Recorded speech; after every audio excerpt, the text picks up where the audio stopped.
Come on then. Come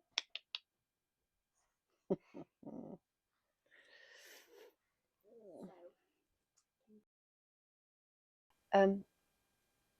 I was at work in Manchester, and unbeknownst to me, my brother had phoned, and luckily he spoke to the receptionist, who's one of my best friends at work, and asked her to take me into a separate room, and then the call was transferred to me. I didn't know what was going on. I just didn't have no idea. Spoken to my mum probably, I don't know, 2 days before, and she was fine.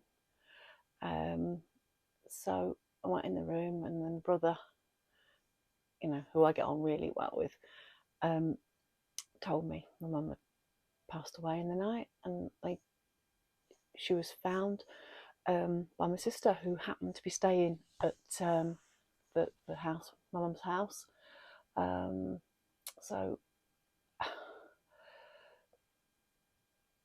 mean, I was in shock, as you can imagine, because she wasn't even poorly. Although my mum wasn't particularly a very well person, she had a bipolar, I think, but we're not 100% sure. But she was fine.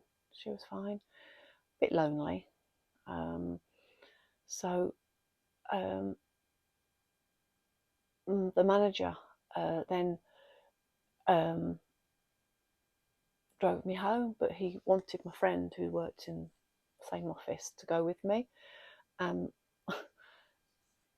I'd actually been shopping that day, and there was loads of shopping in the fridge. So me and my friend, and me like not with it, and the manager grabbed all the bags and went down to the car park area. And he drove me home, and then he made sure we got in. He didn't come in. He just made sure my friend looked after me, and I just sat there, numb. I didn't even really know. I didn't know how to cry or anything. I was just numb because it was such a shock, and I couldn't be there with the rest of my family, brother and sister, because it's quite a long way away, about a 4-hour drive, 5-hour drive. And obviously I spoke to my brother and my sister and my nan, my mum's mum, briefly, but obviously as soon as I could do, which was when Jeff, my husband, came home, or my boyfriend then, I wanted to go down to Essex to be with my family. Come on. So yeah, he drove me down south to see my family. So I was called into a separate office. I didn't know what's happening, and I'm looking at people, thinking, what have I done wrong? Have I someone complained about me? You just don't know, because everyone had serious faces. They weren't like, come on, it's time for a promotion or whatever. So I sat there on my own. My friend could see me through the little window, so she smiled at me.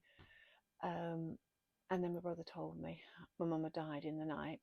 They didn't know what, how, or anything caused it, and I just was in shock. But it's that feeling like when the whole world just collapses. That like the feeling when you think you've had your handbag pinched, but 50 times, 100 times worse. That sort of like, what's going on? Your brain just can't comprehend it. So I spoke to my brother for 5 minutes, and then obviously the manager came into the office and said he'd take me home, but he wanted my friend to be with me until my husband came home. So we went and got all the shopping out of the fridge, because I've been shopping that lunchtime. So he took us to our house, and he went, and I remember him saying, "Oh my God, they actually do have houses with alleys at the back, like in Coronation Street," because we had like a back alley. And he went, he's from like quite a nice leafy area, but in Cheshire, not far away. Probably about 15-20 minutes drive from my house. It was just the way we just said that. So we went in. I'm a friend. She knows me very well. So when we actually,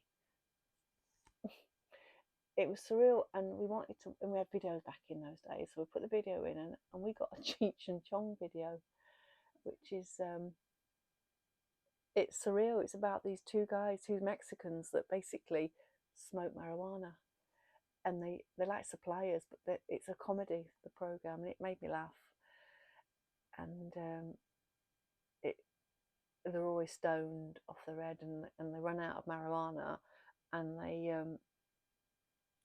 smoked a cockroach once because they were so desperate to smoke. And it kind of helped me in a weird way, because it was just silly nonsense. It wasn't anything serious or anything that reminded me, but it took my mind off my mum. And when my friend was there, obviously she would just let me be. She just let me just do what I wanted to do. I don't even remember if I cried. You're talking 35 years ago now. I was so close to my mum though. I was the only person that she could actually confide in, really. Hmm? Yeah, yeah. I'm not too bad, actually. But she wanted, I think, in a weird way, she wanted to go, because